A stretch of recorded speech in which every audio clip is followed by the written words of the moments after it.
Hi అండి, welcome back to our channel. ఈరోజు మన ఛానల్లో పక్కా గోదావరి స్టైల్ చేపల పులుసు ఎలా చేయాలో చూద్దామండి. దానికోసం ముందుగా మనం మసాలా అనేది ప్రిపేర్ చేసుకుందాము. ఇప్పుడు ఒక పెద్ద మిక్సీ జార్ తీసుకోవాలండి.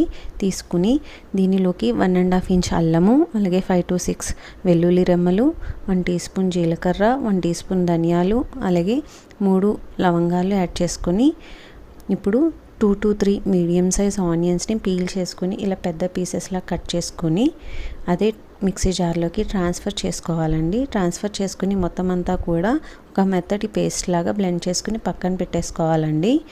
ఇప్పుడు 2 పెద్ద నిమ్మకాయ సైజ్ అంతా చింతపండు తీసుకుని ఒకసారి వాష్ చేసుకుని ఒక బౌల్లో నీళ్ళు పోసి దానిలో నానబెట్టుకోవాలండి.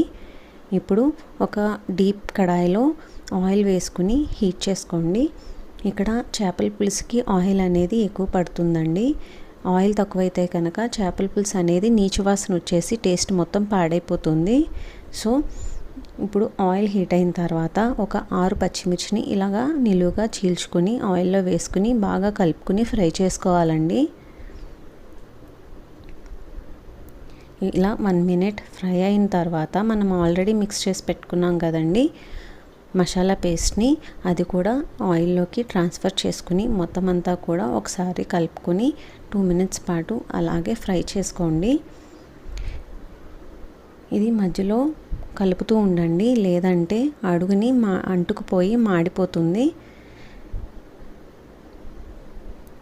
ఇలా ఫ్రై అయిన ఆనియన్ పేస్ట్లోకి ఇప్పుడు 1 టీ స్పూన్ పసుపు, అలాగే 2 టీ స్పూన్ ఉప్పు వేసుకుని ఒకసారి మొత్తం అంతా కలిసేలాగా బాగా కలుపుకొని 2 minutes పచ్చివాసన పోయేలాగా మొత్తం అంతా కూడా బాగా ఫ్రై చేసుకోండి.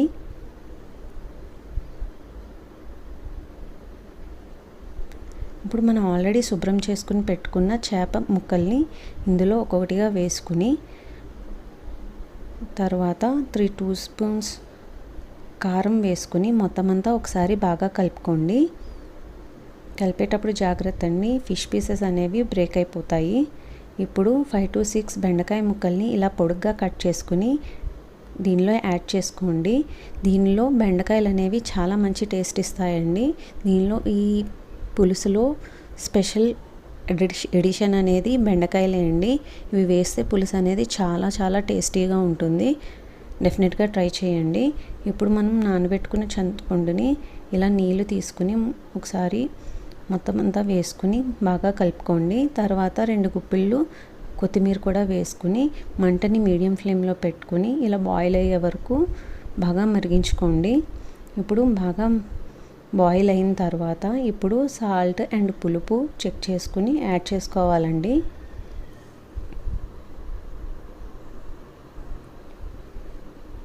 వన్స్ సాల్ట్ అండ్ పులుపు అనేది సరిపోయిన తర్వాత మళ్ళీ కొంచెం కొత్తిమీర అనేది యాడ్ చేసుకుని వేడివేడి అన్నంలో ఈ పులుసుని వేసుకుని తింటే టేస్ట్ చాలా బాగుంటుంది.